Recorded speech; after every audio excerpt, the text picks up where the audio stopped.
জামাতকে ক্ষমতায় যেতে হবে, এই জন্য ভারতের সহযোগিতা চাই, ভারতের বন্ধুত্ব চাই। আমরা জামাতকে স্পষ্টভাবে বলছি, 28 আগস্ট আপনারা যে বক্তব্য দিয়েছেন স্মরণ করে দিচ্ছি, ওই বক্তব্য আপনারা প্রত্যাহার করবেন। এনসিপির একজন সদস্য, কেন্দ্রীয় নেতা, এনসিপির কেন্দ্রীয় নেতা নাসিরউদ্দিন পাটোয়ারি বাংলাদেশে ভারতের এক্সটেনশন দুটা দল আছে, একটা দল হলো আওয়ামী লীগ, আর একটা দলের নাম কি কেউ জানেন? জানেন কে? আর একটা দলের নাম বলেছে জামাতকে। তো আমার প্রশ্ন হলো, জামাতে ইসলাম নাসিরউদ্দিন পাটোয়ারির এই বক্তব্যের কোনো প্রতিবাদ করলো না, কেন প্রতিবাদ করলো না? তারা কি স্বীকার করে নিচ্ছে যে তারা ভারতের এক্সটেনশন? প্রতিবাদ করলো না কেন আমার জিজ্ঞাসা।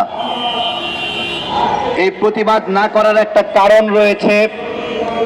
28 আগস্ট জামাতের আমির বক্তব্য দেন যে ভারতের বন্ধুত্ব চাই, ভারতের সহযোগিতা চাই।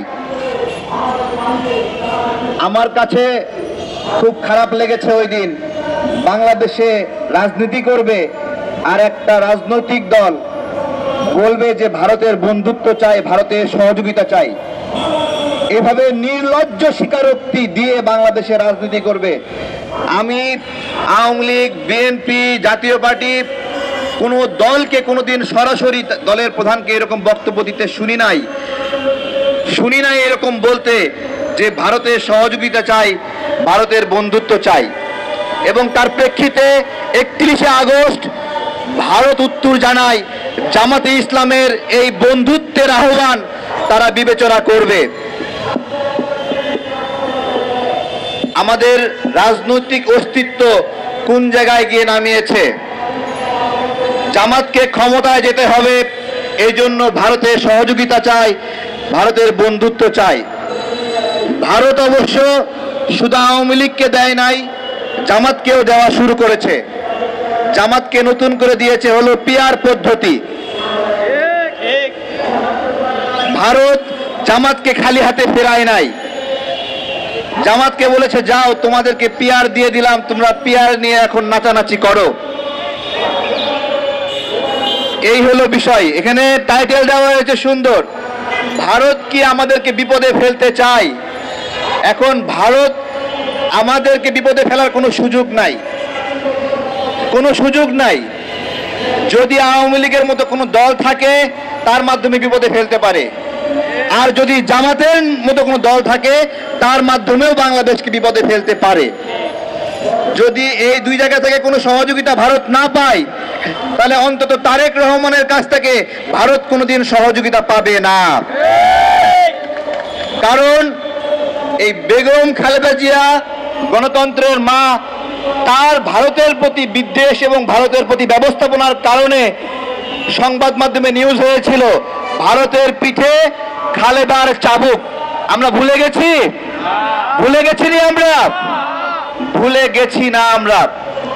এগুলো আমাদের খেয়াল রাখতে হবে। প্রিয় ভাইয়েরা, ভারতের সঙ্গে যারাই আঘাত করবে আমরা কি তাকে প্রতিরোধ করব? প্রতিরোধ করব? আমরা প্রতিরোধ করব না?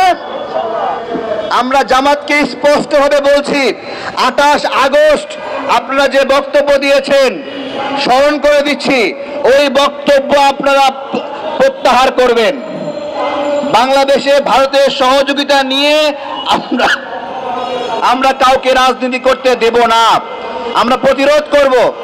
আজকে একটা কথা বলি, শেখ হাসিনার সময়ে দাড়ি এবং টুপি দেখলে মানুষের উপর নিপীড়ন হয়েছে। একবারও প্রশ্ন করেছেন কেন এই নিপীড়ন হয়েছে? বলেন তো।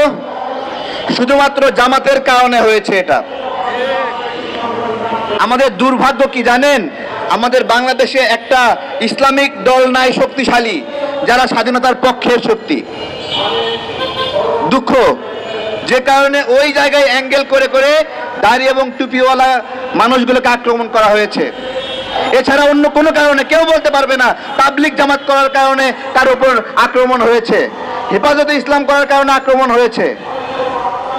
জামাত এমন একটা রাজনৈতিক ন্যারেটিভের উপর রাজনীতি করে যে ন্যারেটিভের কারণে দাড়ি এবং টুপিওয়ালা মানুষগুলোর উপরে এই নির্যাতন হয়েছে।